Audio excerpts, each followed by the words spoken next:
Hello guys, welcome back to our channel Winsworld TV.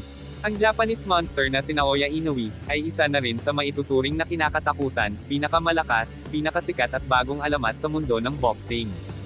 Si Naoya Inoue ay walang takot sumagupan ng pinakamalalakas na boksingero, at lahat ng kalaban niya ay kanyang pinatumba sa pamamagitan ng super power combo body punches.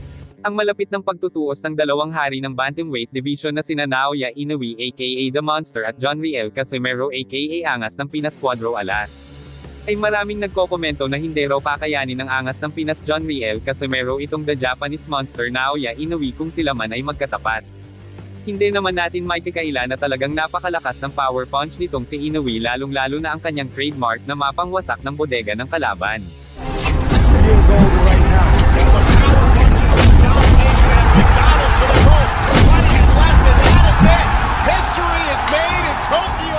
Ngunit ganun pa man ay hindi rin naman papatalo ang ating kababayan na si John Riel Casimero pagdating sa lakas, bilis, tibay ng panga at katawan pagdating sa pakikipaglaban. Dahil sa totoo lang, mas lamang itong si John Riel Casimero dahil sa mga karanasan at mga pinagdaanan nito bago niya maabot ang 3 Division World Champion. Kung titingnan mo naman ang malapitan itong si Naoya Inoue ay walang duda na isa talaga siyang malakas, kaya para sa karamihan ay malabo talaga manalo si John Riel Casimero kay Naoya Inoue kung sakali man na maglaban sila.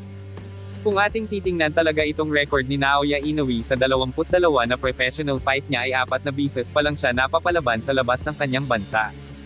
Una niyang nakalaban ay si Antonio Nieves na ginanap sa StubHub Center Carson, California, USA. The solar plex. Nieves hesitates. Pangalawa ay si Emmanuel Rodriguez na ginanap sa The S Hydro Glasgow, Scotland, United Kingdom.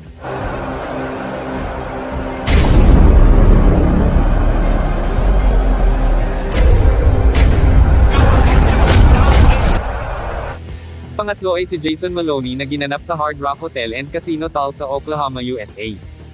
At ang pang-apat ay si Michael Dasmariñas na ginanap sa Virgin Hotels Las Vegas, Nevada, USA.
Left hand, right hand to Paulson.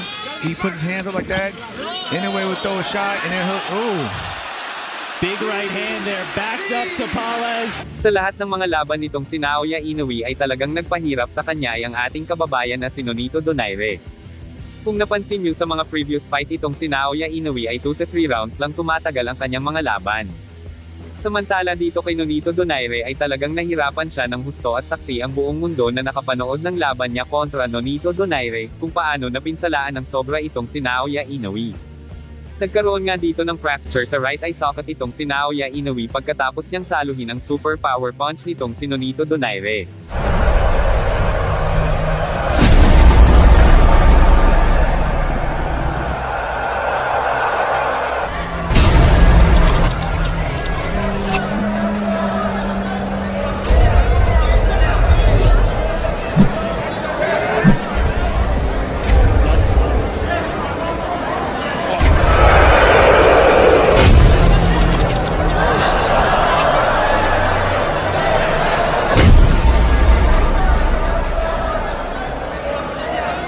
Ikumpara dito sa Angas ng Pinas John Riel Casimero na likas na matapang at siya pa mismo ang dumadayo sa baluarte ng kalaban, na hindi mo makikita kay Naoya Inoue, dahil si Inoue ay ayaw dumayo sa baluarte ng kanyang kalaban. Dito pa lang ay lamang nasa lakas ng loob ang ating kababayan na si Cuadro Alas Angas ng Pinas John Riel Casimero.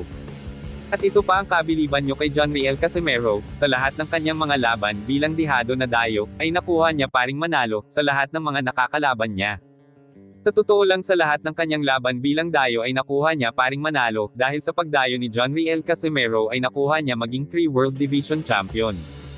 Maliban dyan ay meron pang lamang si John Riel Casimero kay Naoya Inoue, ito ay ang kapangyarihan niyang sumalo ng malalakas na suntok na walang gaanong pinsala sa oras na matamaan man siya.